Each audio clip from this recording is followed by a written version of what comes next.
Assalamualaikum warahmatullahi wabarakatuh. Salam hangat anak-anak sekalian. Berjumpa lagi bersama Ibu dalam pembelajaran matematika. Di mana pada video kali ini kalian akan mempelajari mengenai persamaan garis lurus atau sering disingkat sebagai PGL. Mengenai agenda pembelajarannya, seperti biasa kita bagi 4. A. Identitas materi pembelajaran. B. Aplikasi pada kehidupan. C. Peta konsep materi. Dan D. Materi pembelajaran. Identitas materi. Kompetensi dasarnya 3.4 menganalisis fungsi linier sebagai persamaan garis lurus dan menginterpretasikan grafiknya yang dihubungkan dengan masalah kontekstual. Kompetensi dasar 4.4 menyelesaikan masalah kontekstual yang berkaitan dengan fungsi linier sebagai persamaan garis lurus. Tujuan pencapaian kompetensi setelah kalian mempelajari materi ini, kalian diharapkan dapat menganalisis fungsi linier sebagai persamaan garis lurus untuk dapat menentukan gradien suatu persamaan garis lurus dari permasalahan kontekstual. Yang kedua, menganalisis fungsi linier sebagai persamaan garis lurus untuk dapat menentukan persamaan garis lurus. Yang ketiga, menganalisis fungsi linier sebagai persamaan garis lurus dari permasalahan kontekstual untuk menemukan penyelesaiannya. Yang keempat, menyelesaikan masalah kontekstual yang berkaitan dengan fungsi linier sebagai persamaan garis lurus. B. Aplikasi pada kehidupan. Yang pertama, penentuan kemiringan atap rumah. Seperti yang kalian ketahui, atap rumah yang kita miliki itu posisinya memiliki kemiringan tertentu. Apa sih hubungannya? Simak penjelasan berikut ini. Dalam membangun atap rumah dengan genteng, seorang tukang perlu memperhitungkan kemiringannya. Jika terlalu curam, maka genteng lebih sulit untuk dipasang dan rentan untuk jatuh. Namun, jika terlalu landai, maka hal itu juga berpotensi air hujan masuk ke dalam rumah, terutama ketika terjadi angin dari arah depan atap. Jadi, jika ada arah angin dari depan atap, itu akan lebih berpotensi air hujan masuk ke dalam rumah jika kemiringan dari posisi gentengnya itu terlalu landai. Pernahkah kamu mengamati dan memikirkan kemiringan atap rumah yang kamu tinggali sekarang? Apakah sudah memenuhi standar kemiringan atap yang disyaratkan, yaitu 30 derajat sampai 40 derajat? Nah, untuk menentukan besar sudut kemiringan atap rumah atau tangga, biasanya digunakan alat yang bernama klinometer. Bagaimana jika tidak memilikinya? Kamu dapat menggunakan meter ukur atau biasa sering kita sebut meteran. Namun, perlu memahami konsep gradien yang merupakan bagian konsep materi dari persamaan garis lurus ini yang akan kita pelajari. Yang kedua, aplikasi pada kehidupan, yaitu pada banyak data internet yang digunakan pada aplikasi WhatsApp. WhatsApp merupakan salah satu aplikasi yang sering kita gunakan pada handphone Android. Aplikasi ini memudahkan pengguna dalam berkomunikasi dengan mengirimkan pesan teks, suara, atau berbagai bentuk dokumen maupun panggilan telepon dan video secara langsung menggunakan data seluler atau sering kita hafal sebagai kuota. Pernahkah kamu mengamati dan memikirkan berapa banyak sih data yang kamu gunakan atau habiskan ketika mengirimkan atau menerima sebuah pesan teks bersama temanmu atau di grup chat? Berdasarkan penelitian, rata-rata setiap karakter itu bisa huruf atau angka, bernilai 1 byte.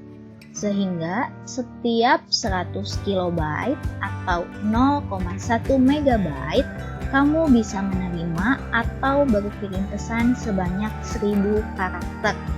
Jadi di sini satu huruf atau angka itu 1 byte. Terus di sini ada satuan kilobyte, jadi 1 kilobyte sama dengan 1000 byte. Jadi apabila setiap 100 kilobyte kamu bisa mengirimkan 100.000 karakter.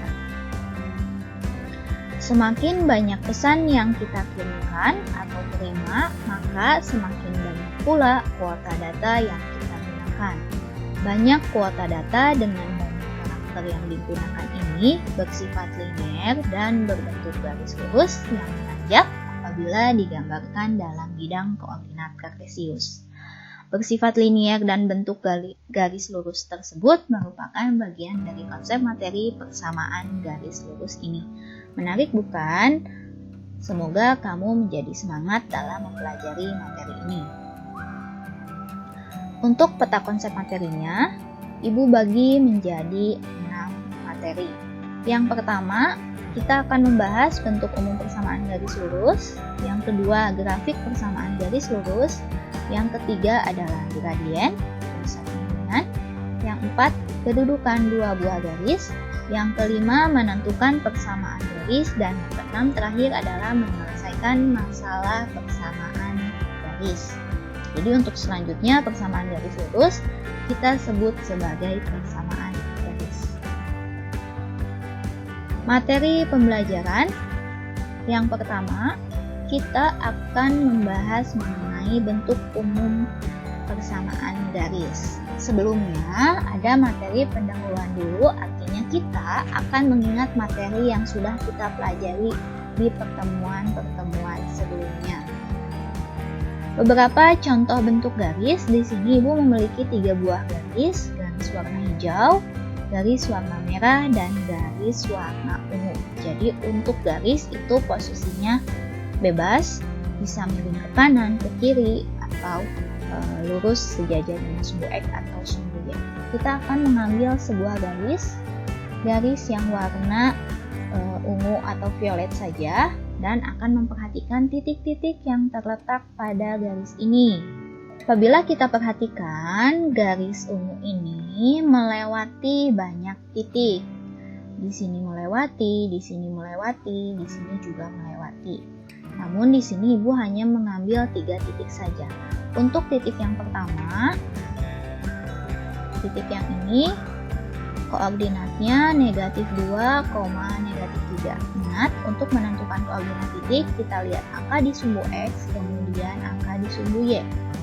Untuk titik yang kedua, nilai X-nya 1 dan nilai Y-nya 0. Untuk titik yang ketiga, itu terletak pada 3,2. Garis terbentuk dari beberapa koordinat titik, sehingga untuk persamaan garis yang berwarna ungu ini terdiri dari variabel X dan variabel Y. Ingat ya, koordinat titik itu X, Y. Nah, kita akan melihat koordinat titik yang tadi sudah kita miliki. -2,3, 1,0, dan 3,2. Apabila kita pecahkan di sini, angka yang depan merupakan angka X sebagai X dan angka yang belakang sebagai angka di sumbu Y. Kita akan melihat hubungan X dengan Y. Jika kita perhatikan, -3 ini bisa kita peroleh dengan -2 dikurangi 1. Nah, di sini -3 itu diperoleh dari -2 dikurangi 1. 0 juga dapat kita peroleh dari 1 dikurangi 1. Nah, jadi nilai Y di sini selalu dapat kita peroleh dengan nilai X yang dikurangi 1. Sehingga apabila dituliskan menjadi Y sama dengan X dikurangi 1, kemudian untuk 0 sama dengan 1 dikurangi 1 juga sama dengan Y sama dengan X dikurangi 1. Kemudian untuk yang baris ketiga juga sama, Y sama dengan X dikurangi 1. Sehingga hubungan X dan Y dapat kita tuliskan sebagai Y sama dengan X dikurangi 1, atau juga dapat dituliskan sebagai X dikurangi Y sama dengan 1. Nah, kedua bentuk ini disebut sebagai persamaan garis lurus. Untuk materi pertama, bentuk umum persamaan garis lurus. Tadi kita sudah tahu kalau bentuk umum persamaan garis lurus itu ada variabel X dan ada variabel Y. Ini adalah bentuk umum dari persamaan garis lurus, di mana A dan B-nya merupakan sebuah koefisien. Koefisien berarti angka. Kemudian X dan Y-nya merupakan variabel dan C-nya merupakan konstanta. Baik, dari bentuk ini kita dapat menyimpulkan ciri dari suatu persamaan garis. Yang pertama, memiliki dua buah variabel. Di sini variabelnya X dan Y. Untuk variabel yang lain apakah boleh? Boleh. Bisa A dan B, C dan D. Yang pasti variabelnya harus dua. Kemudian variabelnya berpangkat 1. Apabila kita perhatikan di sini X dan Y-nya berpangkat 1 namun tidak dituliskan. Kemudian gambar dari persamaan garisnya apabila kita gambarkan ke dalam bidang koordinat kartesius maka akan berbentuk sebuah garis. Nah, agar kamu lebih memahaminya, kita akan berlatih mengenai mana sih yang merupakan persamaan garis lurus. Yang pertama, X sama dengan 3Y dikurangi 5. Persamaan garis lurus apa bukan? Ya, ini adalah persamaan garis lurus. Mengapa? Karena terdapat dua variabel yaitu X dan Y. Kemudian yang kedua, apakah persamaan garis lurus? Ya, ini juga persamaan garis lurus. Mengapa? Karena terdapat dua variabel yaitu P dan Q. Kemudian untuk nomor 3, apakah persamaan garis lurus? Ya, karena terdapat dua variabel yaitu S dan V. Jadi di sini kita dapat menyimpulkan kalau dua variabelnya itu tidak harus selalu X dan Y. Bisa menggunakan huruf yang lain. Kemudian yang keempat, apakah merupakan persamaan garis lurus? Ya, karena terdapat dua variabel yaitu X dan Y. Bu, bagaimana itu angka di depan Y atau koefisien Y-nya bukan merupakan bilangan bulat? Boleh, jadi bilangannya pun tidak perlu selalu bilangan bulat, jadi bilangan desimal juga boleh. Kemudian untuk nomor 5, apakah persamaan garis lurus? Ya, ini juga persamaan garis lurus karena X dan Y-nya merupakan dua variabel yang berbeda. Namun bagaimana jika angkanya atau koefisien X dan Y-nya merupakan berbentuk bilangan akar? Boleh, tidak ada syarat jika koefisien dari variabelnya harus bilangan bulat. Kemudian nomor 6, apakah merupakan sebuah persamaan garis lurus? Ya. Mengapa? Padahal di sini yang bisa kita lihat variabelnya 1. Nah, yang nomor 6 itu bisa kita tuliskan sebagai 3Y ditambah 6 sama dengan 0. Nah, 3Y ditambah 6 sama dengan 0 di sini merupakan 0 dikali X. Jadi, terdapat dua variabel Y dan X dengan koefisiennya 3 dan 0. Jadi, untuk nomor 6 juga merupakan sebuah persamaan garis. Nomor 7, apakah sebuah persamaan garis? Bukan, karena walaupun di sini terdapat dua variabel X dan Y, namun di sini Y-nya atau variabelnya berpangkat 2. Sementara yang disebut persamaan garis lurus, pangkat dari variabelnya harus 1. Sekian pembelajaran dari Ibu.